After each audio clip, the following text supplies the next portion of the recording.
இன்றைக்கி நம்ம 9வது நாள் பிரம்ம முகூர்த்த பூஜையை ஸ்டார்ட் பண்ணிடலாம் அப்படின்னு ஆரம்பிச்சிருக்கோம்.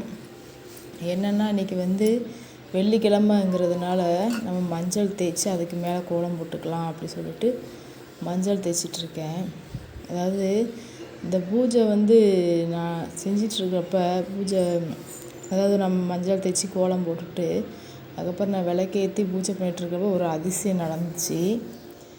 பார்த்தீங்கன்னா அது என்னங்கிறத நீங்கள் அப்படியே அடுத்தடுத்து பார்த்துட்டே இருங்க. அது என்னங்கிறத தெரியும். ஏன்னா கோலம் போட்டு விளக்கேற்றி அதுக்கப்புறம் தான் நம்ம பூஜை பண்ணுவோம். இப்போ பூஜை பண்ணுறப்ப நடந்த அதிசயத்தை நான் அப்போ தான் காமிக்க முடியும், முன்னாடியே காமிக்க முடியாது இல்லையா? அதனால் அந்த வீடியோவை அப்படியே தொடர்ந்து ஸ்கிப் பண்ணாமல் பார்த்துட்டே வாங்க. அது என்னங்கிறத நான் உங்கள்கிட்ட காமிக்கிறேன். அதாவது நாங்கள் இருக்கிறது கொஞ்சம் அவுட்ரு ஏரியா தான். ஆனால் எப்போவுமே பார்த்திங்கன்னா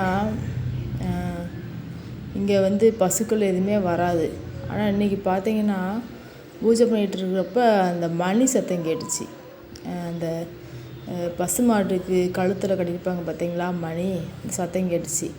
என்னடா வெளியில் மணி சத்தம் கேட்குது அப்படின்னு சொல்லிட்டு வெளில போய் பார்க்க போனேன். பார்த்திங்கன்னா அவ்வளோ பசுமாடு படுத்துருக்கு. அதை பார்க்குறப்ப உண்மையிலே ரொம்ப மகிழ்ச்சியாக நிறைவாக இருந்துச்சு. வெளியில் போய் அவங்கள தொட்டு கும்பிடலாம் அப்படி சொல்லி நினச்சிட்ருக்கப்ப அந்த டைம் ரொம்ப இருட்டாக இருந்துச்சு. இதனால் நான் வெளியில் போகலை.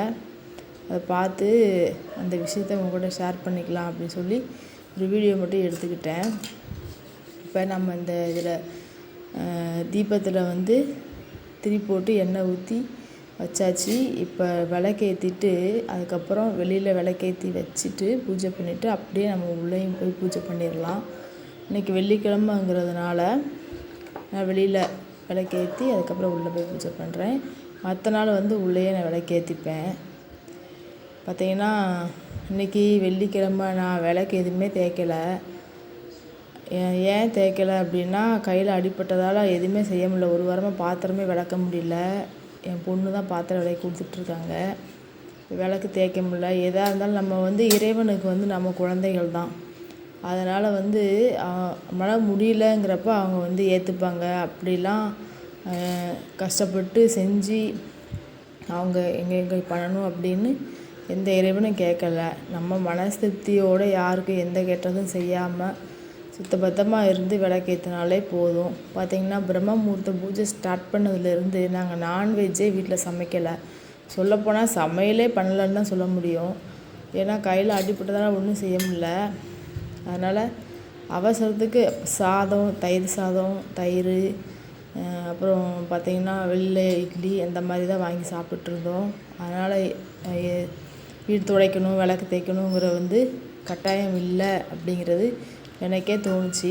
அதனால் நம்ம கை சரியானதுக்கப்புறம் நம்ம செஞ்சுக்கலாம். அது வரைக்கும் நம்ம இந்த மாதிரி பண்ணிக்கலாம் அப்படின்னு சொல்லிட்டு இறைவன்கிட்ட மனசார பிரார்த்தனை வச்சுட்டு நான் பூஜை ஸ்டார்ட் பண்ணேன். ஆனால் இன்றைக்கி தான் அந்த அதிசயமே நடந்துச்சு. வீடு தொடச்சி விளக்கேற்றி விளக்கு தேய்ச்சி எல்லாம் பண்ணப்போ கூட நடக்காத அதிசயம். இன்றைக்கி நான் விளக்கு தேய்க்கலை, வீடு துடைக்கலை. ஆனால் சுத்தபத்தமாக இருந்து எந்த நான்வெஜ்ஜும் சாப்பிடாம இருந்ததுனால என்னவோ எனக்கு தெரியல. ஆனால் இன்றைக்கி பார்த்திங்கன்னா பூஜை பண்ணிகிட்ருக்கப்பயும் அது ஒரு அதிசயம் நடந்துச்சு. உண்மையிலே எல்லோரும் சொல்லுவாங்க எனக்கு அந்த அதிசயம் நடந்துச்சு இந்த அதிசயம் நடந்துச்சு என்கிட்ட சொல்லுவாங்க. நான் கேட்டிருக்கேன். ஆனால் அவங்களுக்கெல்லாம் நடக்குது நமக்கு எங்கே அப்படின்னு சொல்லிட்டு நினச்சிட்டு இருந்தேன். ஆனால் இன்றைக்கி பார்த்திங்கன்னா எனக்கும் அந்த மாதிரி நடந்துச்சு.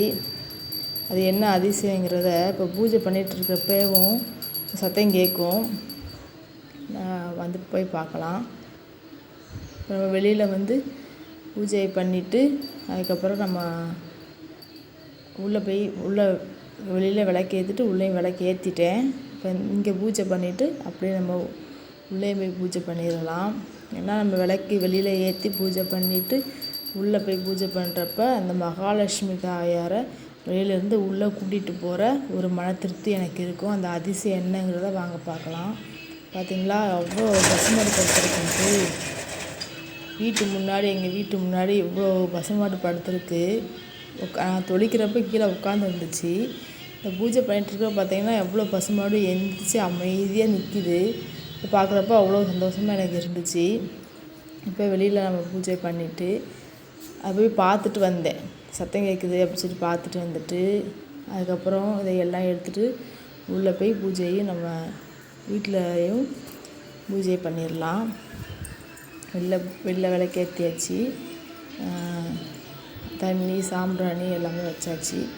வச்சுட்டு பார்த்திங்கன்னா இப்போ நம்ம நேராக பூஜை ரூமுக்குள்ளே விளக்கேற்றியாச்சு. அதாவது வெளியில் விளக்கேற்றுறப்ப உள்ளே விளக்கேற்றியாச்சு.